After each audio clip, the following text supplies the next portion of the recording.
Hello and welcome back to Turnabout Substitution. Last time we left off, I'm trying to find the right save here. This is it. This is it, guys. Second testimony. We're outing her. She's gonna get wrecked. But really, what happened last time was we debunked her whole testimony. And she doesn't have much credibility right now. Probably the last episode too, so woo! Finale and whatnot, and I apologize for that noise I just made that came out of my mouth. Erlenmeyer seemed to have trouble starting the car. The body wasn't perfectly aligned with the car, so he turned a little to the right as he backed up. Backing up was also hard for him. He kept looking behind him outside the window to see what was going on. He backed up enough, stopped for a moment, and then went forward. Then he did it again, and again, at least 4 times. And he was screaming a scream of pain and victory. Never forgive the animal for what he did. You satisfied, Polly? You really gonna make me relive this nightmare again and again? Don't be satisfied until I get the truth, Rhea. So you get the real truth or the real truth you want to hear? Wow, I messed that up. Please stop this needless bickering. Mr. Justice, finding the truth is fine, but harassing the witness is not. If you badger her, I will penalize you severely. Now then, you may begin your cross-examination. Great. Don't need a copyright strike about that. Erlenmeyer seemed to have trouble starting his pressing that. I'm going to press everything, then I'm going to present the thing that it is, because I had trouble with this. I did this already. And what do you suppose that is? Why do you suppose that is? I had trouble with this already. Well, I was kind of far away. I was kind of far away. I suppose the cold and his anxiety just made it more difficult. It wasn't really the newest model. That car was an old wreck. Judge was never too good at getting up to date. Yes, everyone had difficulty starting the car under those conditions, so what I'm going to do is just read everything and then we'll do the thing we need to do. Mr. Justice, if you have anything to say it now. Is there a problem with the statement the witness just made? Not quite yet. No, Your Honor. Very well, please continue, witness. Body was perfectly aligned. If he moved the body anyway, why didn't he move it so it was aligned? I don't know. Ask him, not me. Of course, it was dark and he was under a lot of stress, so he could have just misjudged the angle. That is indeed possible. Mr. Justice, if you have anything to say, let's repeat the text again. No.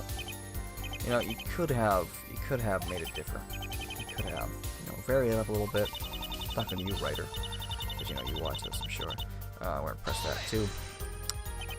Why did you look outside instead of at the rearview mirror? I was broken, remember? Oh yeah, sorry.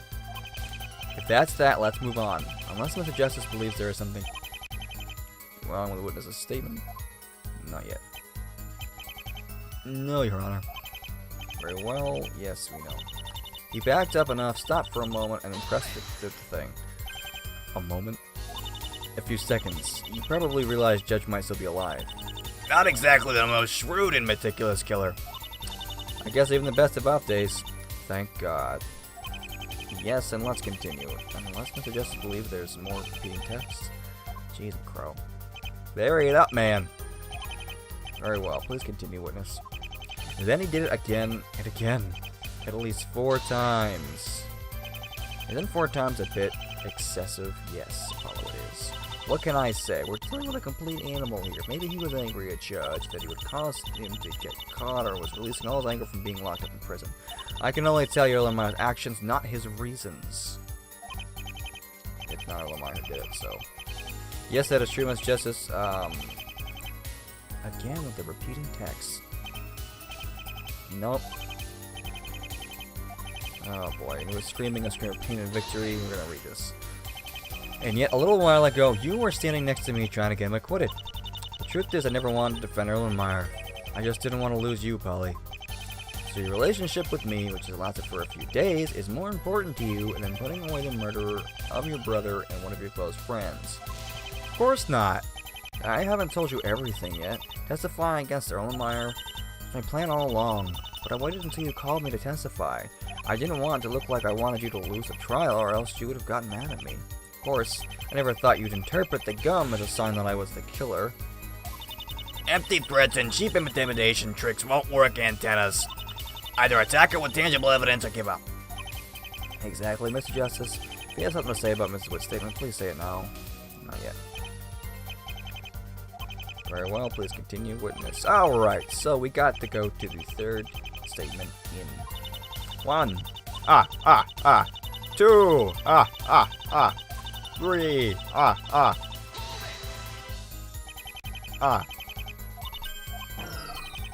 Alright, this is it, guys. This is it.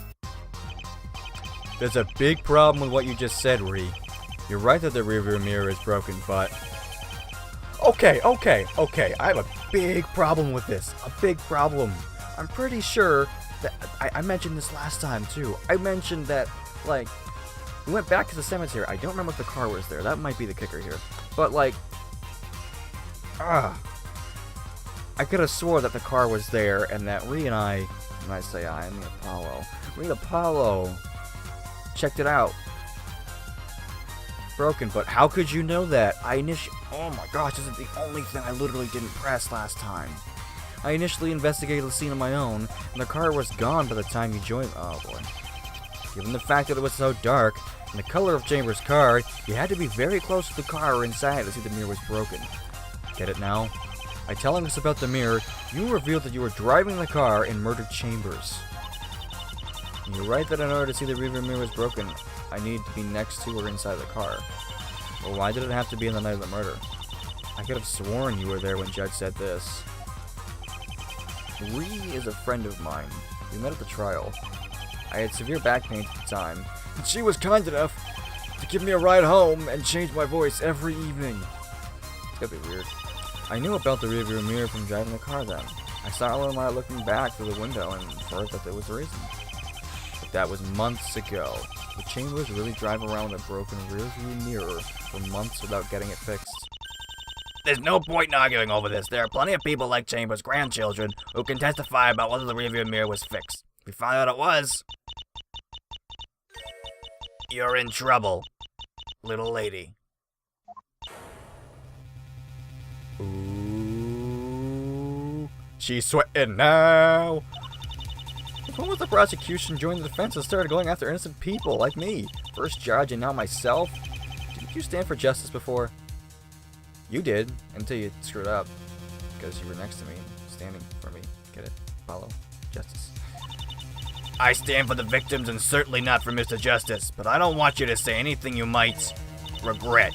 Still convinced Erlenmeyer is guilty, but I'll be frank. I thought you were gonna be cool. You aren't helping.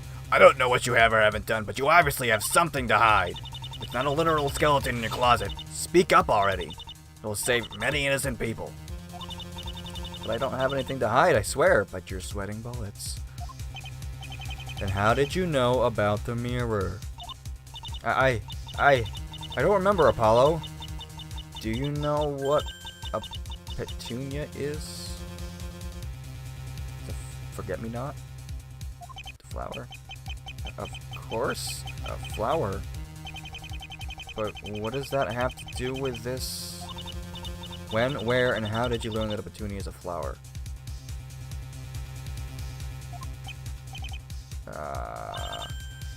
Exactly. You see, I'm confused and under a ton of stress.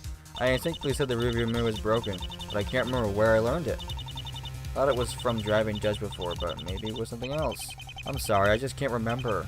However, the fact of the matter is the mirror in no way proves I'm the murderer. Why are you doing this to buy more time? Erlenmeyer is the protagonist. It's simple to make a coherent, evidence-based narrative of the murder. But with me, you're bound to run into a contradiction at some point. Okay, I accept. Excuse me? A coherent, evidence-based narrative. Where you are the murderer. I'll make it. It's like a 30-minute recess to gather my thoughts. But I have evidence when we convene, or else... Well, I'll leave that up to your imagination. Court is adjourned. Saving the game. Oh boy. September 29th, 2:11 p.m. District Court. I'm not ready for this at all. I even know what I need to do, but I'm still not ready for it. Alright, so what happened was... Hey there, Polly. Go away! I don't want to talk to you! Gosh! Rhea! What the hell are you doing here?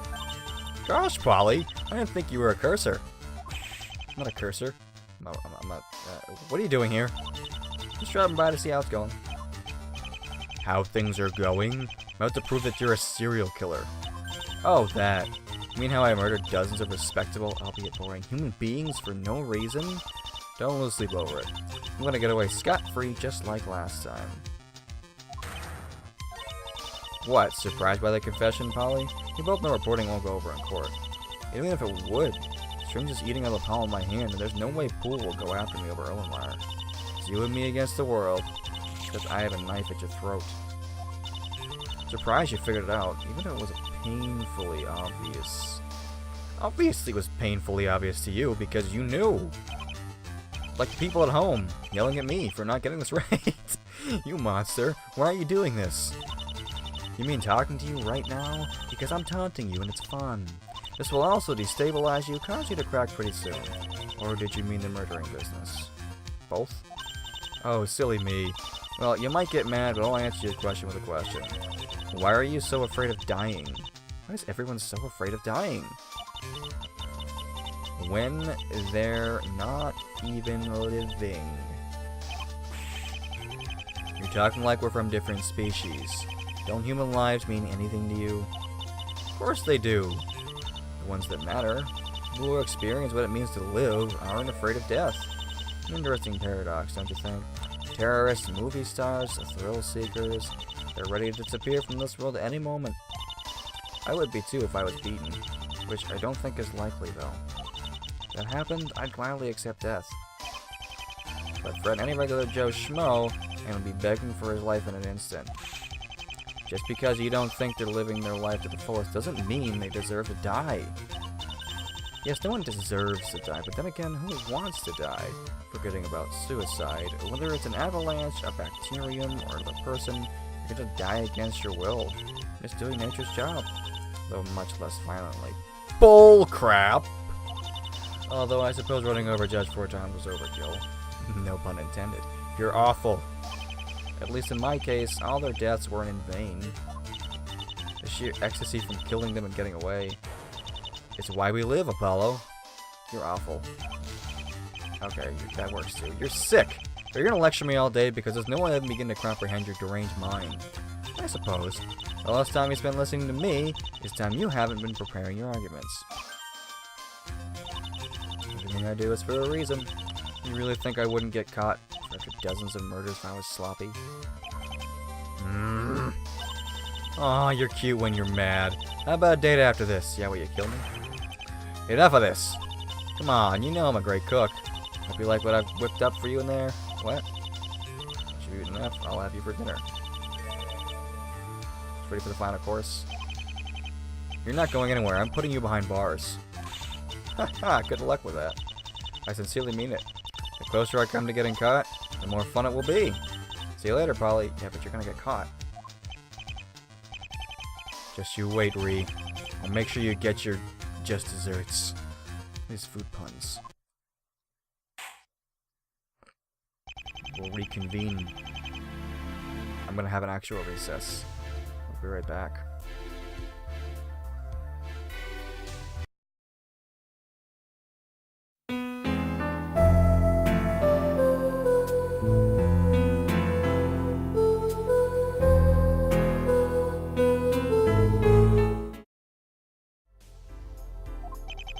Court is back in session for the trial of Robert Erlenmeyer. We're back. I should say I'm back from that recess. I took notes so that this can go as smoothly as possible. Are you ready, Mr. Justice? I was born ready. Yeah, you were, bud. But are you ready now? Yeah. Your Honor? But before the defense starts harshly attacking me, I'd like to make a special request. Oh, alright, good. What is it, Miss Witz? This trial has unquestionably shown what I believe is a fundamental flaw in our new legal system. Oh boy. Of course, I'm talking about the unquestionable bias for the defense. What? You can't be serious. Our position was less disadvantageous in the Middle of Ages. The Middle of Ages. As you would obviously know, Your Honor, criminal law in the past few years has been based on the following principle. One who has been arrested by the police on solid grounds is most likely guilty. It seems like a good way for prosecutors to be able to do their job, but it has some undesired side effects. For instance, the only way for a defense attorney to get an acquittal is to accuse someone else of the crime. Therefore, defense attorneys like the now disbarred Phoenix Wright and the man to my right have shamelessly and unexpectedly accused witnesses. They are pressured and pressured until they finally crack and admit to a crime they didn't commit.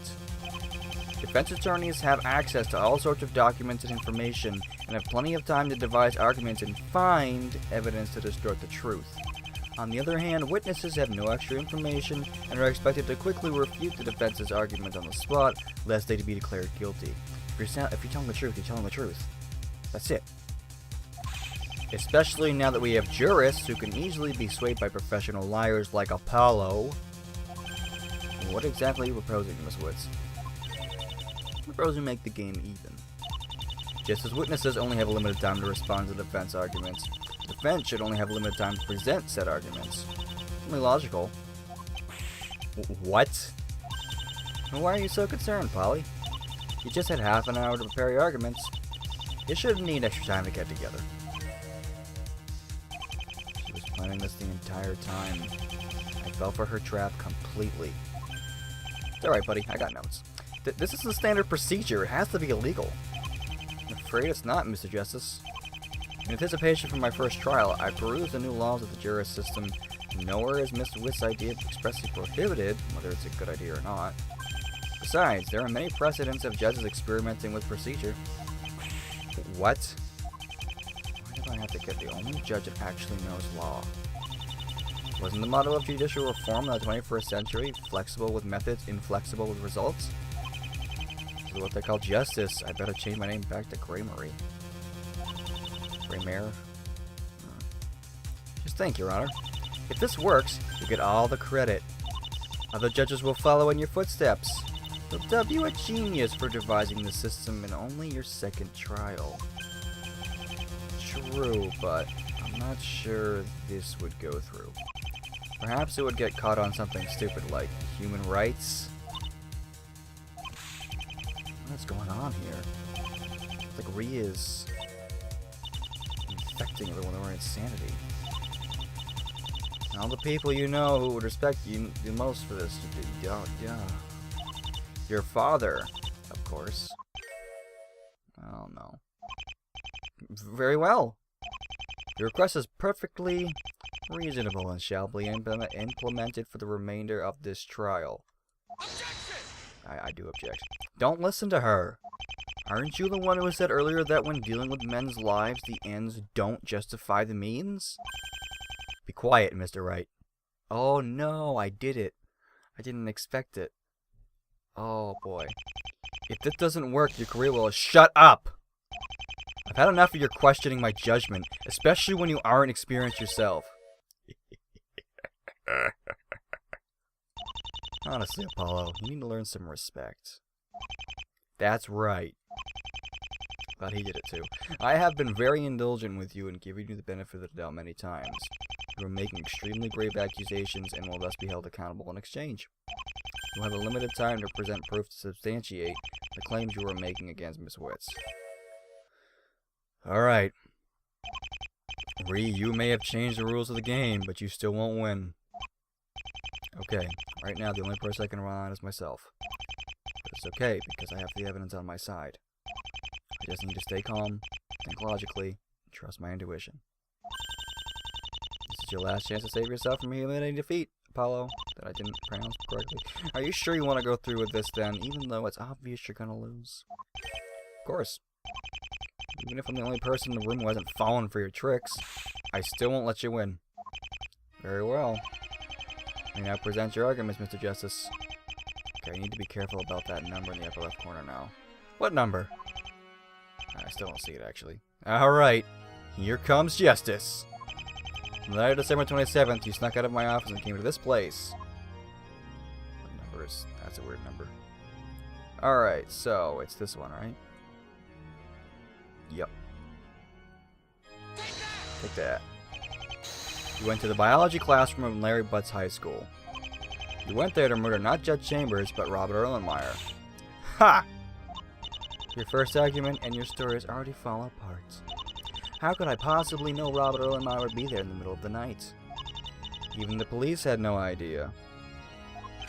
You knew. You knew because of something you witnessed on this day. First trial day? Yeah, that's it.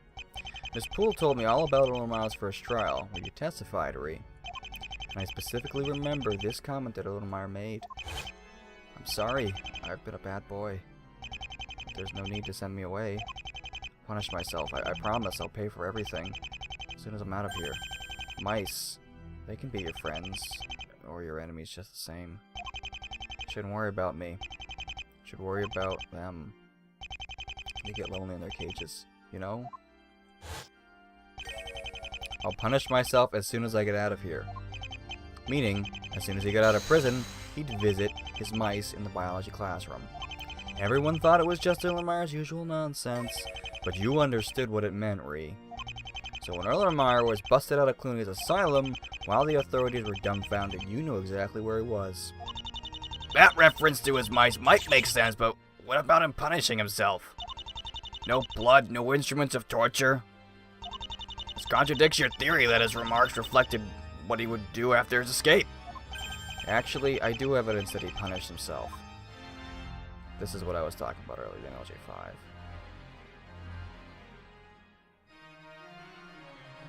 What? I brought up these mice earlier in the trial. I believe I already mentioned that they were infected with a rare virus, specifically the MLJ5 virus. I learned this when Detective Sky and I investigated the classroom and found these strangely colored mice. Obviously, the mice couldn't have been infected long before the night of the murder, or a teacher would have noticed. Erlenmeyer must have infected the mice with the virus himself, then played with them so that he would be infected. After all, the MLJ5 virus is able to be transferred to human beings. Obviously, if I could figure this out, you could too, Rhea. Wearing gloves, you drove to Larry Butt's high school. You went to the classroom, knocked Erlenmeyer out, and then set up the mysterious bus crime scene. You then put Erlenmeyer in the trunk of your car and drove to Forest Bones Cemetery. So why would I go there? Dispose of the body, of course. How exactly would going to Forest Bones Cemetery help me get rid of the body? If I really wanted to get rid of it, I would have dumped it in a river or something. There was something at the cemetery that let you get rid of the body. Something like this.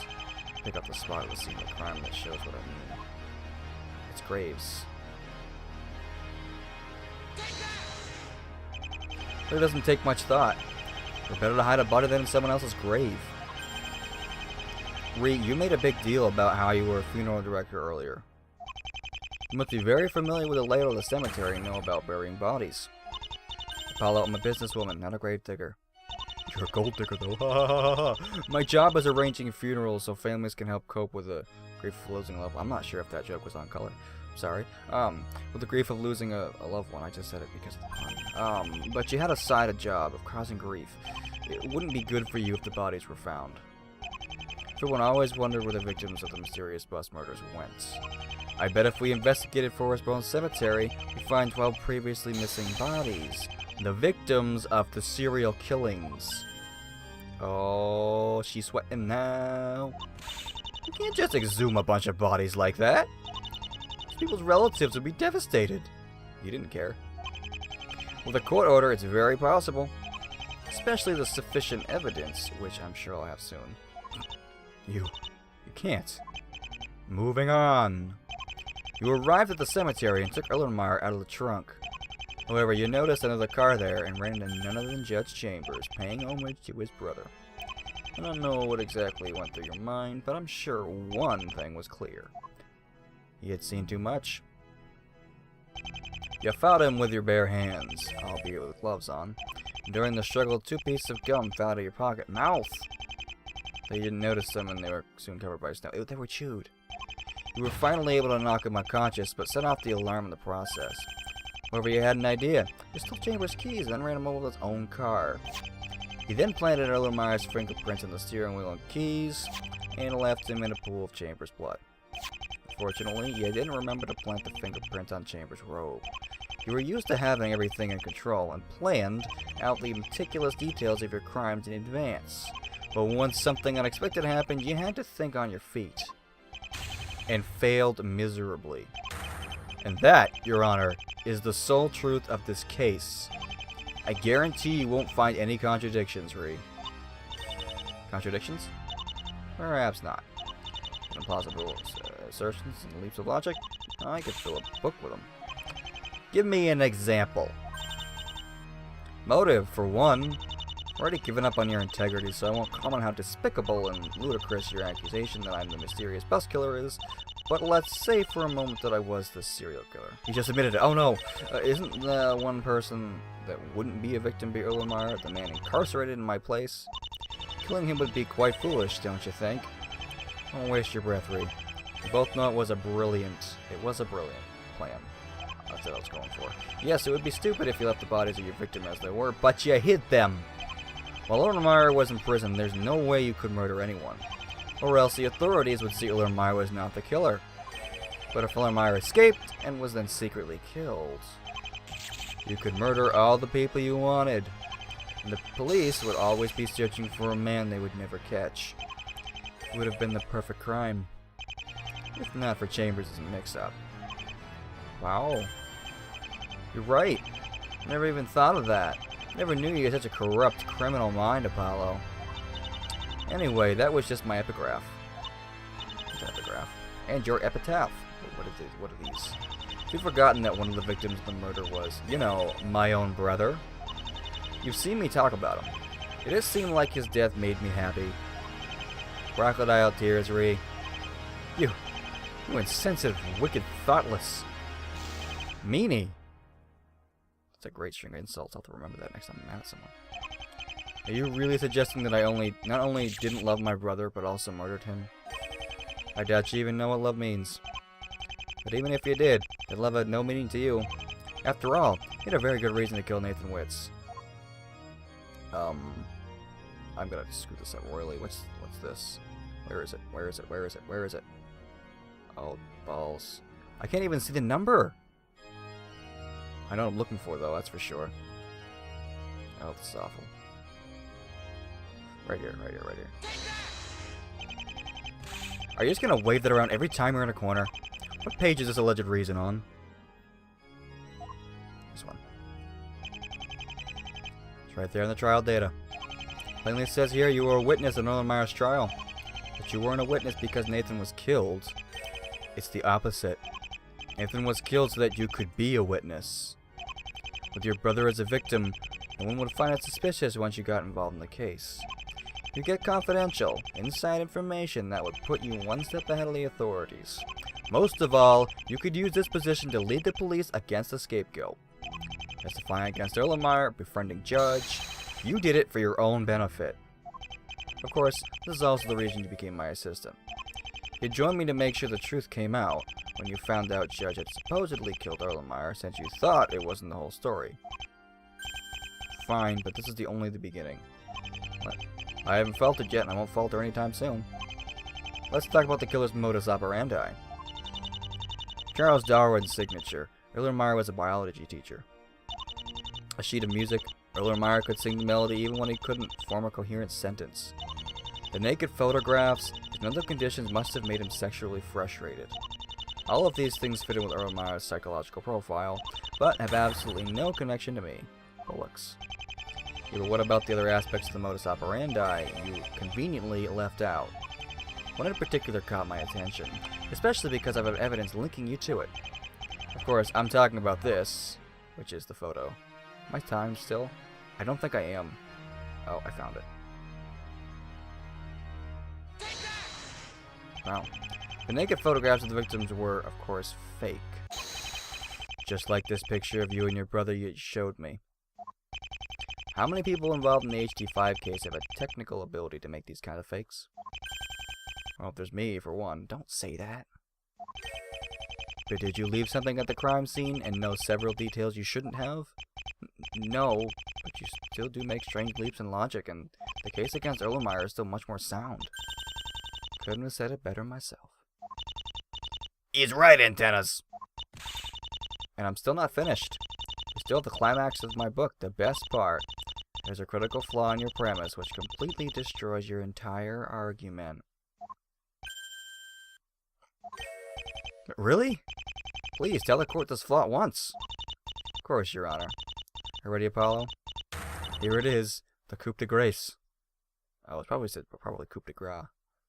Coup de grace! Oh, boy. The next episode. I know I said this was the last one, but I'll make them too long. Both of them a little long. Let's do that. The next episode. That's gonna be it. I'm using a walkthrough. That's how I have notes. Spoiler alert, guys. I'm not the greatest at video games, and especially this one right now.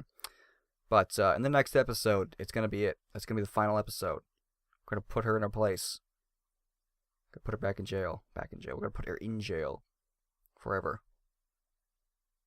So, I hope you guys enjoyed this longer episode of Turnabout Substitution, and I hope you guys are excited for the last one. So I will see you guys later. Until next time.